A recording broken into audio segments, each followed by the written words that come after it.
রাজ্যের সরকারি কর্মচারীদের জন্য বড় সিদ্ধান্ত। এবার থেকে সরকারি কর্মচারীর মৃত্যুর পর ডেথ গ্র্যাচুইটি পাওয়ার ক্ষেত্রে পরিবারের সংজ্ঞায় যুক্ত হলেন বিবাহিত কন্যা সন্তান।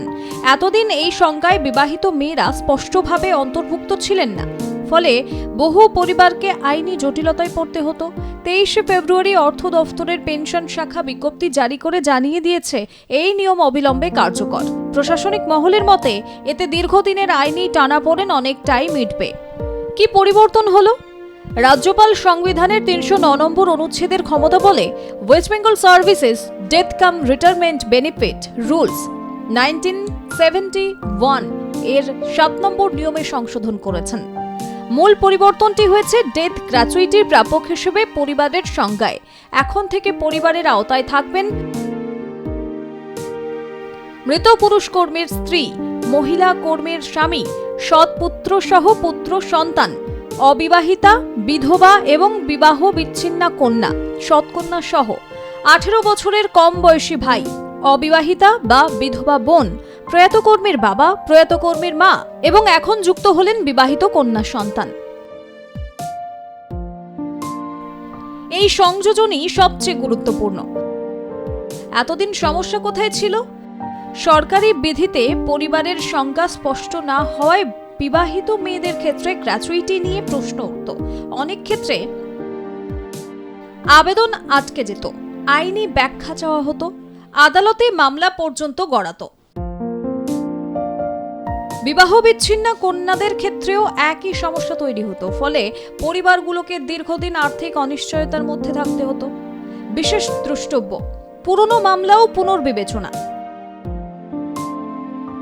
বিজ্ঞপ্তির শেষে একটি অত্যন্ত তাৎপর্যপূর্ণ তথ্য যুক্ত করা হয়েছে। জানানো হয়েছে নতুন নিয়ম কার্যকর হওয়ার আগে যদি কোনো সরকারি কর্মচারীর মৃত্যু হয়ে থাকে এবং তার বিবাহিত বা বিবাহ বিচ্ছিন্ন কন্যার গ্র্যাচুইটি দাবি এখনো অমীমাংসিত থাকে, তাহলে সংশ্লিষ্ট প্রশাসনিক দপ্তর নতুন নিয়ম অনুযায়ী সেই মামলা পুনর্বিবেচনা করতে পারবে। অর্থাৎ পুরনো ঝুলে থাকা ফাইলগুলিও নতুন আইনের ভিত্তিতে নিষ্পত্তি সম্ভব।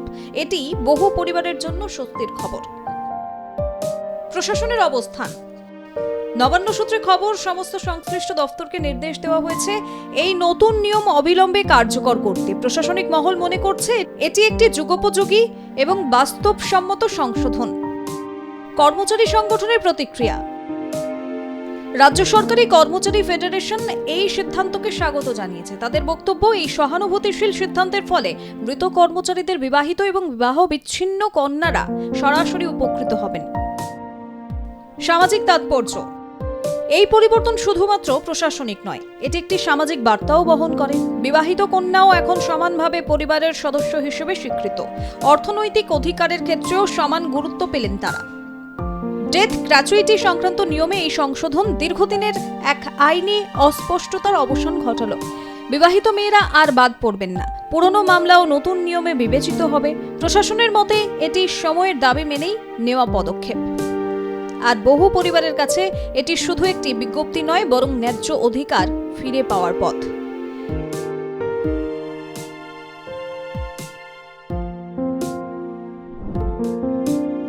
এখন ডিজিটাল লেনদেনের যুগে UPI, QR code, online payment সবই হাতের মুঠোয়। তবুও নগদ টাকার গুরুত্ব কি কমেছে? তা কিন্তু নয়। সবজি বাজার, পেট্রোল পাম্প, বাস, ট্রেন, ছোট দোকানে এখনো 100 ও 500 টাকার নোটই সবচেয়ে বেশি ব্যবহার হয়। আর সেই কারণেই এবার এই দুই বহুল ব্যবহৃত নোটে গুরুত্বপূর্ণ পরিবর্তন আনলো রিজার্ভ ব্যাংক অফ ইন্ডিয়া। কিন্তু স্পষ্ট করে জানানো হয়েছে এটি নোটবন্দি নয়, পুরনো নোট বাতিল হচ্ছে না। এটি নিয়মিত নিরাপত্তা এবং টেকসই মান উন্নয়নের অংশ। তাহলে কি বদলেছে? কেন বদলেছে? কেন পরিবর্তন? আরবিআই জানিয়েছে 100 এবং 500 টাকার নোট প্রতিদিনের লেনদেনে সবচেয়ে বেশি ব্যবহৃত হয়। বারবার ভাঁজ করা, হাত বদল, ঘাম, ধুলো লাগার ফলে নোট দ্রুত মলিন হয়ে যায়। ওয়াটারমার্ক ফিকে হয়, সিকিউরিটি থ্রেড স্পষ্টতা হারায়, মাইক্রো লেটারিং ঝাপসা হয়ে যায়। এতে দুটি সমস্যা তৈরি হয়। 1, নোটের আয়ু কমে যায়, ফলে বারবার নতুন নোট ছাপাতে হয়, খরচ বাড়ে। 2, জাল নোট শনাক্ত করা কঠিন হয়, বিশেষজ্ঞদের মতে বিশ্বজুড়েই কেন্দ্রীয় ব্যাংকগুলি নিয়মিত নোট আপডেট করে। এটি প্রতিরোধমূলক ব্যবস্থা, প্রতিক্রিয়াশীল নয়। 100 টাকার নোটে কি বদল? 100 টাকার নোটে সম্পূর্ণ ডিজাইন বদল হয়নি, বরং সূক্ষ্ম উন্নতি করা হয়েছে। প্রিন্ট কন্ট্রাস্ট বাড়ানো হয়েছে, কালি আরও টেকসই করা হয়েছে, ওয়াটারমার্ক আরও স্পষ্ট করা হয়েছে, সিকিউরিটি থ্রেডের দৃশ্যমানতা উন্নত, মাইক্রো লেটারিং আরও পরিষ্কার। এর ফলে নোট দীর্ঘদিন ব্যবহারযোগ্য থাকবে। গ্রামীণ এবং আধা শহুরে এলাকায় সহজে যাচাই করা যাবে। জাল নোট প্রতিরোধ সহজ হবে। আপনি পুরনো ও নতুন নোট পাশাপাশি রাখলে হয়তো তীক্ষ্ণতা এবং উজ্জ্বলতায় পার্থক্য টের পাবেন। 500 টাকার নোটে কি পরিবর্তন? 500 টাকার নোট ঐতিহাসিকভাবে জালিয়াতদের লক্ষ্যবস্তু, কারণ এর মূল্য বেশি। চিকিৎসা, শিক্ষা, বড় কেনাকাটা এসব ক্ষেত্রে এই নোট বেশি ব্যবহৃত হয়। 2026 আপডেটে ডিজাইন অ্যালাইনমেন্ট উন্নত, রঙের সামঞ্জস্য আরও নিখুঁত, মাইক্রোপ্রিন্টিং আরও ধারালো, অথেন্টিকেশন ফিচার স্পষ্ট। তবে গুরুত্বপূর্ণ বিষয় হলো মোট ডিজাইন ফ্রেমওয়ার্ক অপরিবর্তিত। ব্যাংকিং সূত্রে জানানো হয়েছে এটিএম এবং ক্যাশ মেশিনে কোনো প্রযুক্তিগত সমস্যা হবে না। পুরনো এবং নতুন দুই নোট গ্রহণযোগ্য। পুরনো নোটের কি হবে? সবচেয়ে গুরুত্বপূর্ণ প্রশ্ন। আরবিআই স্পষ্ট জানিয়েছে, কোনো নোটবন্দি নয়, কোনো বিনিময় ডেডলাইন নেই, পুরনো নোট সম্পূর্ণ বৈধ। ব্যাংক এবং এটিএম এর মাধ্যমে ধীরে ধীরে নতুন নোট বাজারে আসবে। পুরনো নোট চলবে স্বাভাবিক নিয়মে। ক্ষতিগ্রস্ত বা ছেঁড়া নোটের ক্ষেত্রে আরবিআই এর প্রচলিত নিয়মই প্রযোজ্য। ব্যাংক এবং ব্যবসায়ীদের প্রস্তুতি। পাবলিক এবং প্রাইভেট সেক্টর ব্যাংকগুলিকে সার্কুলার পাঠানো হয়েছে। সেখানে ছবি সহ নতুন বৈশিষ্ট্যের বিবরণ, ব্যাংক কর্মীদের প্রশিক্ষণ নির্দেশ, ক্যাশ হ্যান্ডলিং সচেতনতা দেওয়া হয়েছে। খুচরো ব্যবসায়ী বা ছোট দোকানদারদের জন্য কোনো আলাদা ব্যবস্থা প্রয়োজন নেই, কারণ ডিজাইন অপরিবর্তিত। দুই সংস্করণই একই সঙ্গে চলবে। ডিজিটাল বনাম নগদ ভারসাম্যের প্রশ্ন।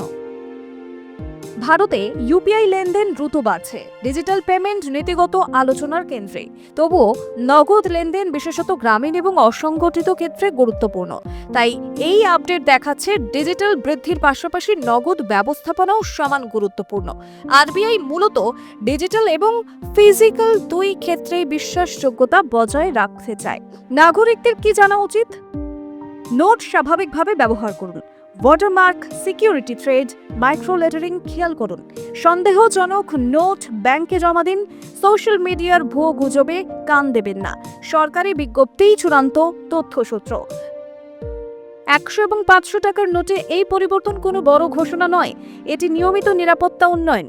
নোটবন্দি নয়, নোট বাতিল নয়, চিন্তারও কিছু নেই। বরং বলা যায় ডিজিটাল ভারতের পাশাপাশি নিরাপত্তা জোরদার করছে রিজার্ভ ব্যাংক অফ ইন্ডিয়া। বিশ্বাসযোগ্যতা বজায় রাখাই মূল লক্ষ্য।